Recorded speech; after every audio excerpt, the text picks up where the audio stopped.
اہم ترین اعمال ہیں حج کے مواقع، اور اجتناب بزور یعنی جھوٹ سے اپنے آپ کو بچائیں، کیونکہ جب حج سے انسان فارغ ہو کر آتا ہے تو وہ گناہوں سے پاک ہو کر آتا ہے، تو اب اس کی زندگی گناہوں سے پاکیزگی کی زندگی ہونی چاہیے، جھوٹ کی زندگی نہ ہو۔ یہاں بھی اسی قربانی سے متعلق مزید احکامات کو اللہ نے بیان فرمایا، اور اللہ تعالیٰ ارشاد فرماتے ہیں وَلِكُلِّ أُمَّةٍ جَعَلْنَا مَنسَكًا لِيَذْكُرُوا اسْمَ اللَّهِ عَلَىٰ مَا رَزَقَهُم مِّن بَهِيمَةِ الْأَنْعَامِ۔ دیکھو یہ قربانی کا جو تمہیں حکم دیا ہے، یہ صرف تمہیں ہی نہیں، دنیا کی ہر قوم اور ملت میں قربانی کا ایک طریقہ کار رائج رہا ہے، ہمیشہ سے رہا ہے، آج بھی ہے۔ ہر ایک اپنے طریقے کے مطابق اللہ کے حضور قربانی پیش کرتی ہے، تو تم بھی اے مسلمانوں، تمہیں حنیفی طریقے سے قربانی دینے کا اللہ نے حکم دیا ہے، اس کی تعلیم دی ہے۔ وَلِكُلِّ أُمَّةٍ، ہر امت کے لیے جعلنا منسک، ہم نے ان کے لیے قربانی کا ایک طریقہ کار مقرر کیا ہے۔ منسک نسک کی جمع ہے، منسک اس کی واحد جو ہے نا وہ نسک آتی ہے۔ منسک یا تو اس میں ظرف ہے جس کا مطلب یہ کہ جہاں جانور قربانی کا ذبح کیا جاتا ہے، اللہ نے وہ تمہارے لیے مقرر کیا ہے مینا کے اندر، اللہ کا یعنی حاجی کو، معتمر کو، حاجی کو مینا کے اندر قربانی کا جانور ذبح کرنا چاہیے۔ یا یہ مصدر ہے، مثلا اس کا مطلب اور معنی یہ ہے کہ قربانی کرنے کا طریقہ اللہ نے ہر ایک کے لیے مقرر کیا، اور منسک کا لفظ ہر عبادت کے طریقے کے لیے بھی استعمال ہوتا ہے، جیسے حج کے اعمال بجا لانے کے مخصوص طریقے، کس طریقے سے حج کرنا ہے، عمرہ کرنا ہے، عبادات دیگر جو ہے، ہر ایک عبادت کے ایک طریقہ کار مقرر ہے۔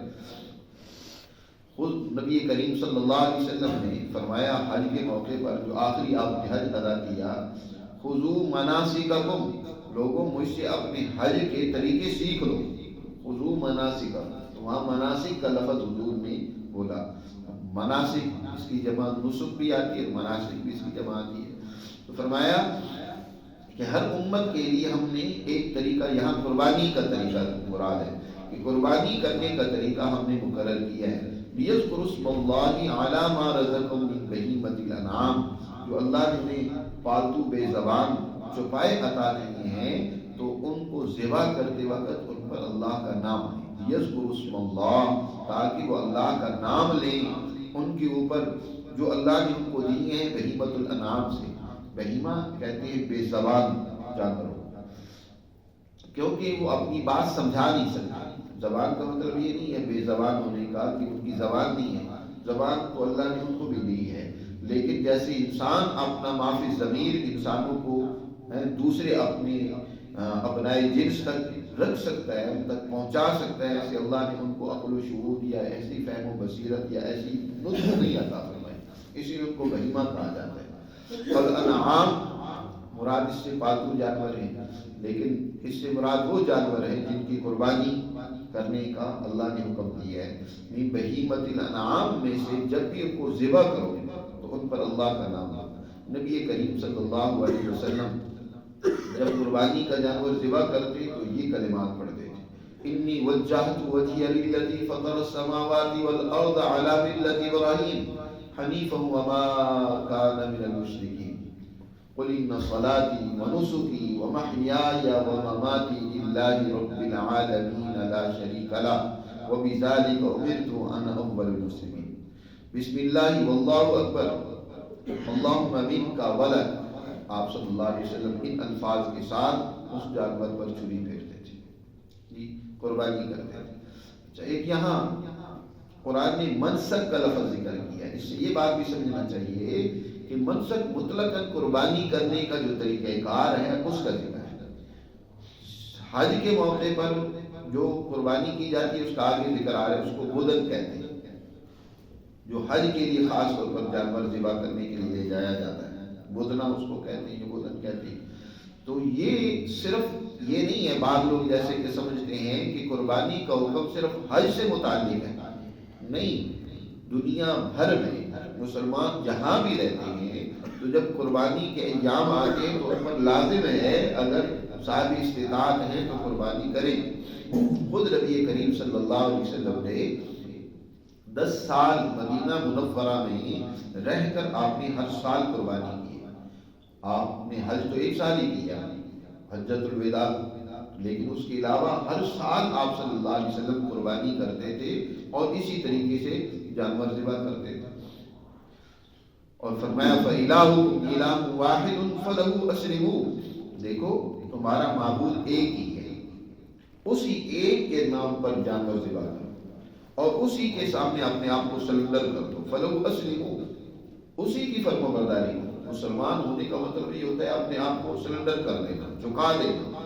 اپنے آپ کو اللہ کے حضور پیش کر دینا۔ تو فَلَهُ أَسْلِمُوا، اسی کے لیے اپنے آپ کو پیش کر دو کہ جو بھی وہ احکامات دیں ان احکامات کے سامنے اپنے آپ کو سر خم تسلیم کر دو۔ تو ایسے لوگوں کے لیے جو اللہ کے سامنے اپنے آپ کو جھکا دیں، اپنے اندر تواضع اور عاجزی پیدا کریں، اللہ کے احکامات پر عمل کرنے کی جدوجہد کریں، ایسے لوگوں کو اے پیغمبر خوشخبری سنا دے۔ وبشر المخبتین، مخبتین خبت اس کا معنی ہوتا ہے پست زمین، عربی میں خبتہ پست زمین کے لیے استعمال ہوتا ہے۔ جیسے پست زمین ہے تم ایسے بن جاؤ،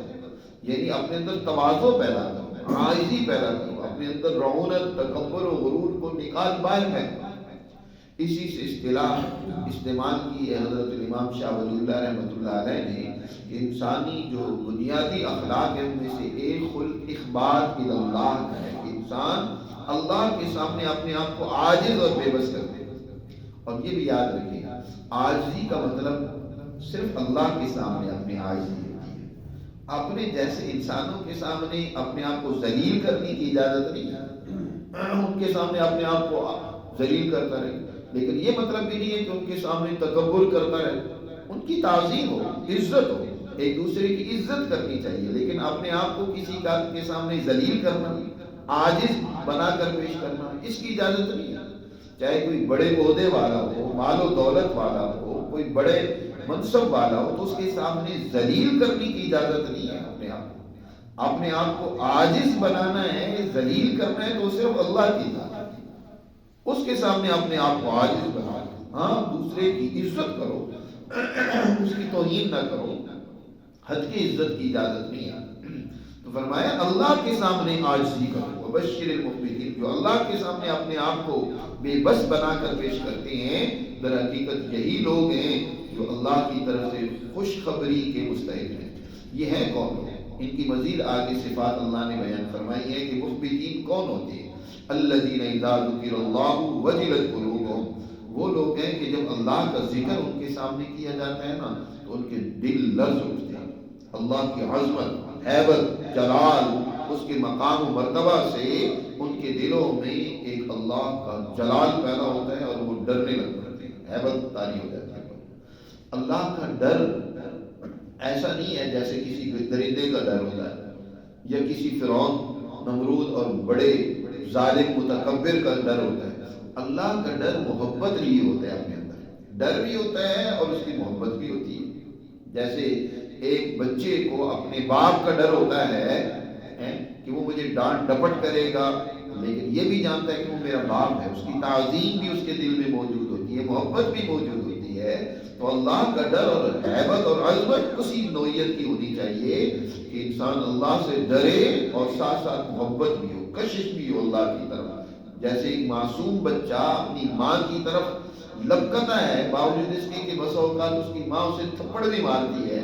ایک درجے میں خوف اور ڈر بھی ہوتا ہے کہ میری ماں مجھے مارے گی، ڈانٹ رہی ہے، لیکن پھر بھی اسی کی طرف دوڑتا ہے کیونکہ ایک محبت موجود ہے، کشش موجود ہے۔ تو یہ اللہ کے بندے مخبتین وہ ہیں کہ جب اللہ کا ذکر کیا جاتا ہے یا وہ خود اللہ کا ذکر کرتے ہیں تو ان کے دلوں میں لرزہ طاری ہو جاتا ہے اللہ کی عظمت کے پیش نظر۔ اور فرمایا والصابرین علی ما اصابہم، جو انہیں زندگی میں مشکلات پیش آئے، پریشانیاں ہیں، ان سے گھبرا نہیں جاتا بلکہ بڑے صبر و استقامت کے ساتھ ان پر ان کا مقابلہ کرتے ہیں، مردانہ وار ان کا مقابلہ اور سامنا کرتے ہیں۔ اور یہ نہیں ہے کہ ان سے گھبرا کر مایوس ہو کر بے دل ہو کر بیٹھ گئے، نہیں، صبر و استقامت کے ساتھ وہ اس پر قائم رہتے ہیں، اپنے اس نظریے و فکر پر، اپنے اس کو عمل پر۔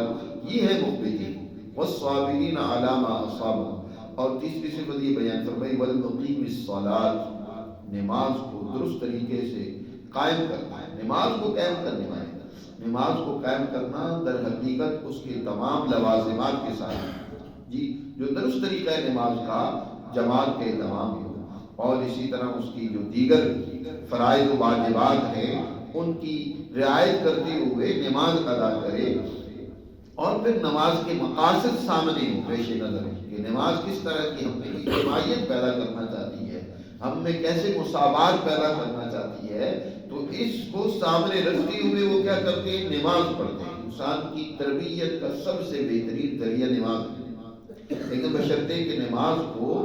جیسے ادا کرنا چاہیے ویسے ادا کیا جائے، والمقیم الصلاۃ، تو یہ جو مخبتین ہیں نماز کو قائم کرنے والے،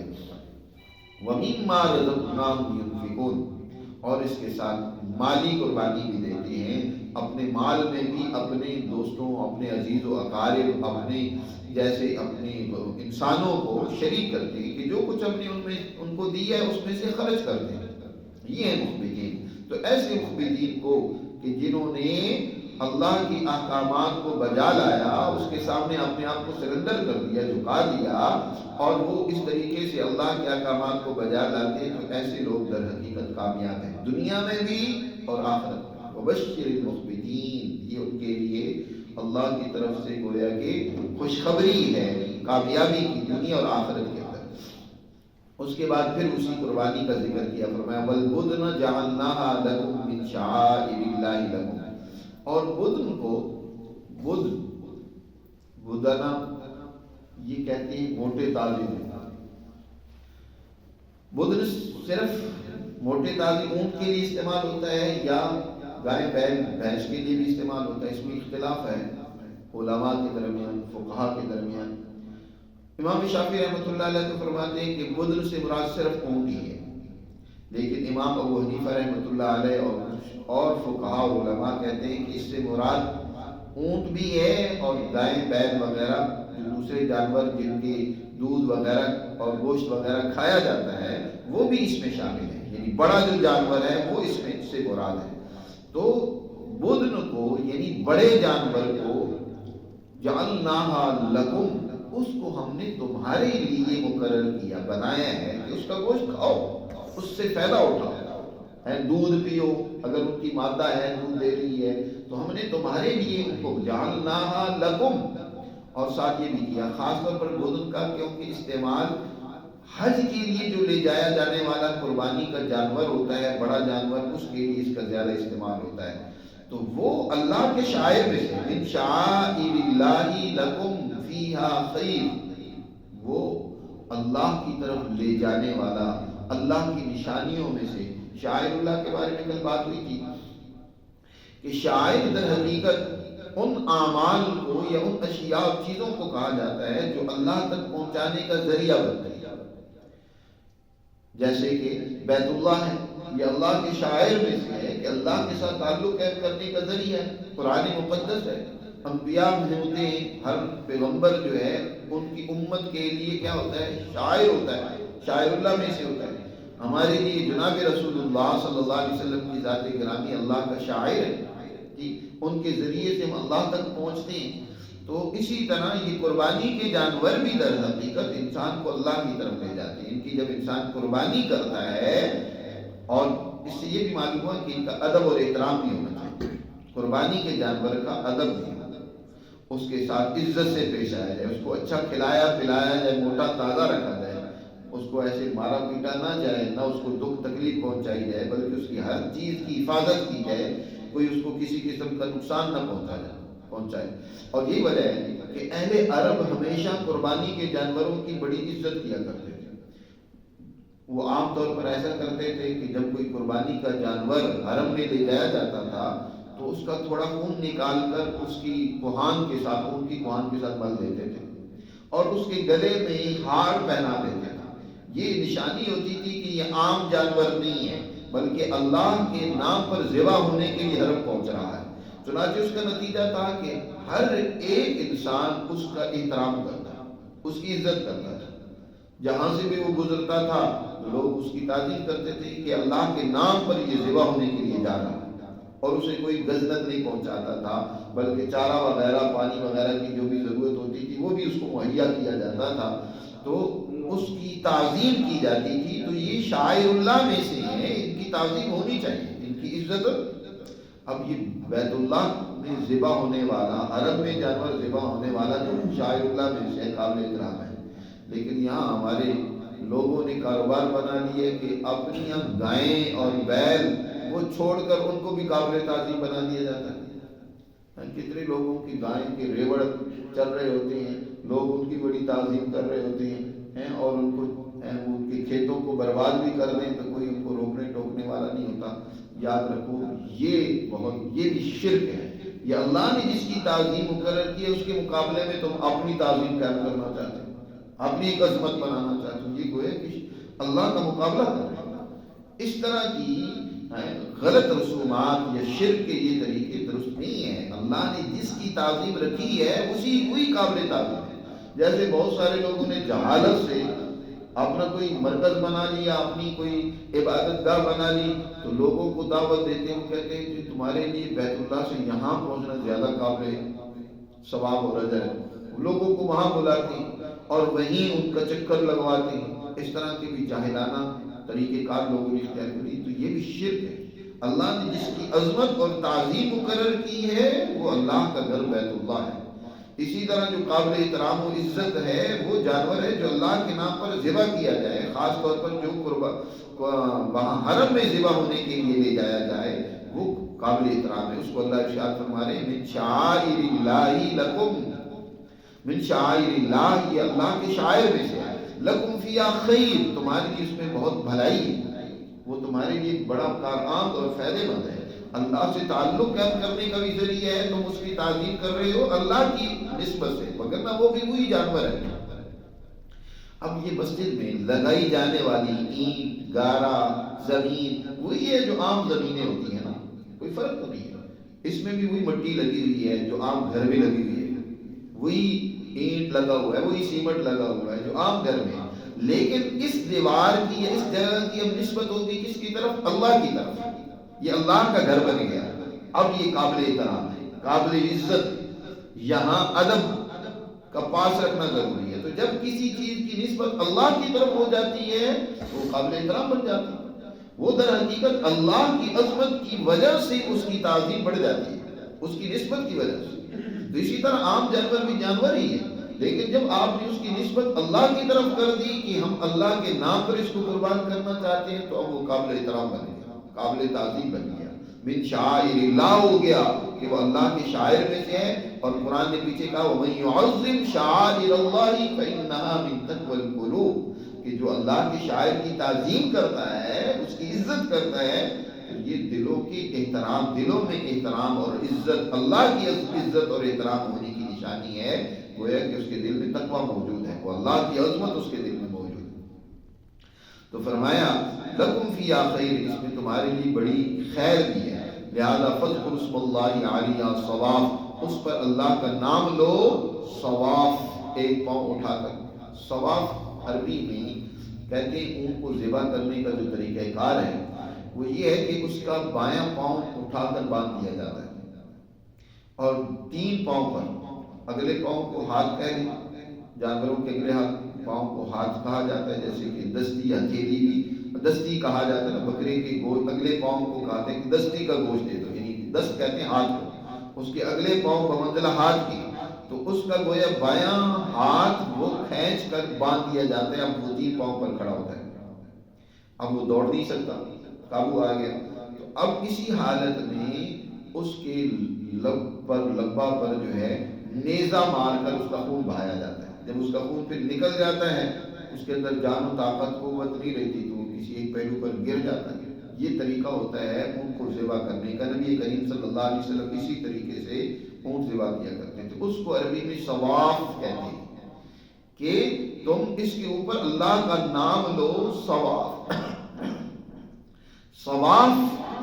کے طریقے سے، یعنی اس طریقے سے کہ اس کا ایک پاؤں باندھا ہوا ہو، باقی 3 پاؤں پر وہ کھڑا ہو، تو اس پر اللہ کا نام لے کر کیا کرو، چھری چلاؤ، نیزہ چلاؤ، جو بھی۔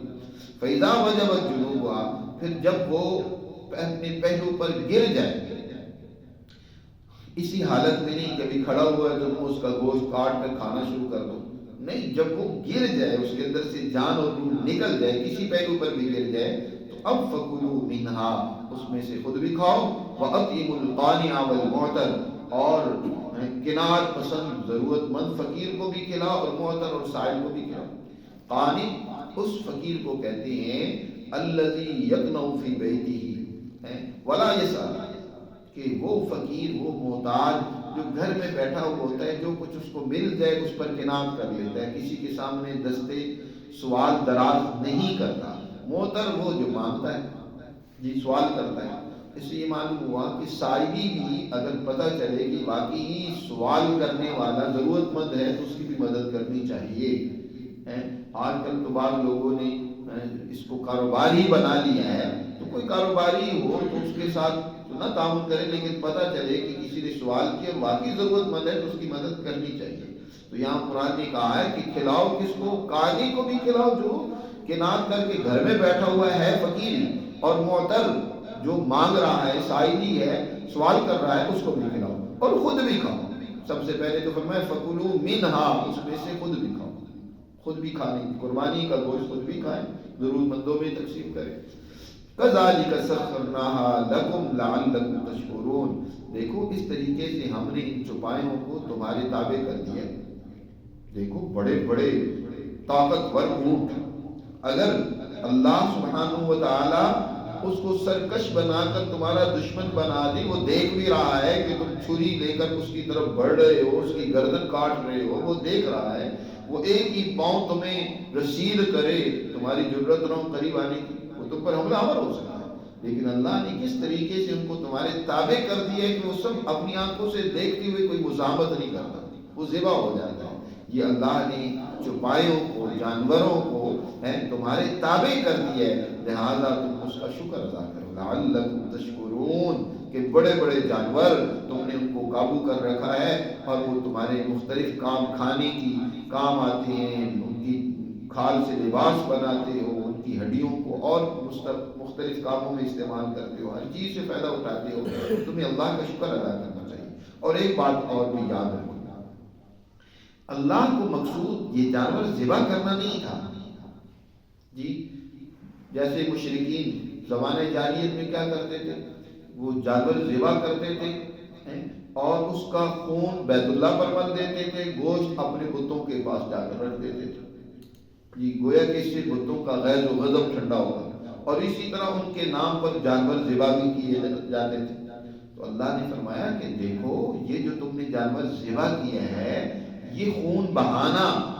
جی یا گوشت یہ جو تم نے حاصل کی ہے، اللہ کو یہ نہیں پہنچ رہا، یہ تو تم نے کھال پی لیا ہے۔ اللہ کو اصل میں اس جانور کے نتیجے میں جو تقوی تم میں پیدا ہونا چاہیے تھا،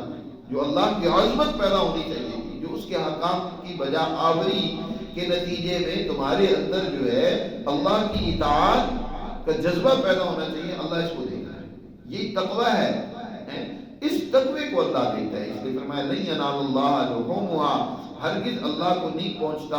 گوشت ان چوپایوں کا، نہ ان کا خون، لیکن اللہ کے حضور تو تمہارا تقوی پہنچتا ہے، ولکن ینال التقوی منکم۔ پھر فرمایا کذالک سخرھا لکم، دیکھو اسی طریقے سے اللہ نے ان چوپایوں کو تمہارے تابع کر دیا ہے تاکہ لتکبروا اللہ علی ما ھداکم، اللہ نے جو تمہیں طریقہ سکھلایا ہے اس کے مطابق ان کے اوپر ان کو ذبح کرتے وقت اللہ کی عظمت اور بڑائی کا اعلان کرو، اللہ اکبر کہو، اور اللہ کی عظمت اور بڑائی کا اعلان کرو کہ یہ سب اس کی عظمت کے پیش نظر ہی میں اس پر چھری چلا رہا ہوں۔ تو اس چھری چلاتے وقت تمہارے دل میں محض خون بہانا یا محض جانور کا گوشت حاصل کرنا مقصد نہ ہو، اللہ کی بڑائی، لتکبروا اللہ علی ما ھداکم، دیکھو اللہ نے جو تمہیں رہنمائی دی ہے اس طریقے کی، تو تم اس پر اس کی عظمت اور بڑائی کو بیان کرو۔ وبشر المحسنین، اب اس عمل سے جس کے اندر احسان کی کیفیت پیدا ہوگی، اللہ کی عظمت پیدا ہوگی۔ احسان یہ ہے نا، حضور نے ارشاد فرمایا ان تعبد اللہ کأنک تراہ، عبادت ایسے کرو کہ اس کے اندر تمہاری یہ کیفیت ہونی چاہیے کہ تم اللہ کو دیکھ رہے ہو۔ فَإِن لَمْ تَكُنْ تَرَاهُ فَإِنَّهُ يَرَاكَ، اگر یہ نہیں تو کم از کم یہ یقین ہو کہ میرا اللہ دیکھ رہا ہے۔ گویا کہ عبادت کے نتیجے میں انسان کے اندر یہ احسان کی کیفیت پیدا ہونی چاہیے، اللہ کو دیکھنے کا عمل، یا اللہ کے ساتھ اتنا قرب کہ اللہ کی ذات اس کے سامنے آ جائے۔ جب انسان اتنا اللہ کا خیال کرتا ہے، اس کی عظمت دل میں بٹھاتا ہے، تو اللہ اس کو کے سامنے ہر وقت رہتا ہے، اللہ کی عظمت اس کے سامنے ہوتی ہے، اس کا جلال اور ہیبت اس کے سامنے ہوتی ہے۔ تو یہی چیز پیدا کرنا اس قربانی سے ضروری ہے۔ احسان صرف نماز ہی سے نہیں پیدا ہوتا، احسان قربانی کے عمل سے بھی پیدا ہوتا ہے۔ ہر عمل سے احسان کی کیفیت مطلوب ہے۔ تو جس نے یہ احسان اپنے اندر پیدا کر لیا، اس کو پیغمبر خوشخبری سنا دے۔ اب آخری آیت اس رکوع کی وہ ہے جس کا اگلے رکوع سے تعلق ہے، وہ یہ ہے کہ یہ حج کا سارا عمل، یہ قربانی کا جانور ذبح کرنا، یہ در حقیقت ایک مقصد کے لیے کہ مسلمان جماعت اپنے اندر اس گوشت کو کھا کر ایک طاقت و قوت پیدا کرے، اور اس طاقت و قوت کے ذریعے سے کیا کرے؟ مستیاں کرے۔ دنیا کے اندر شراب و شباب اس نے